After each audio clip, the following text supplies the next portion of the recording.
in Sterling, Virginia has issued a special marine warning for Chesapeake Bay from Pools Island to Sandy Point in Maryland, Chesapeake Bay north of Pools Island, Maryland, Chester River to Queenstown, Maryland, Patapsco River including Baltimore Harbor, until 10 p.m.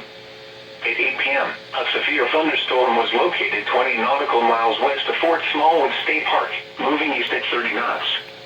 Hazard, wind gusts in excess of 50 knots and large hail. Source, radar indicated. Impact, boaters could easily be thrown overboard by suddenly higher wind and waves capsizing their vessel. Boats could suffer significant damage in high winds and hail.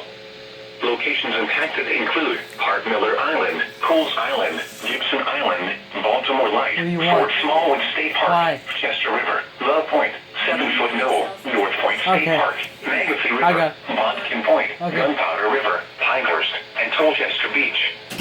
Frequent lightning is occurring with this storm. If caught on the open water, stay below deck if possible. Keep away from ungrounded metal objects.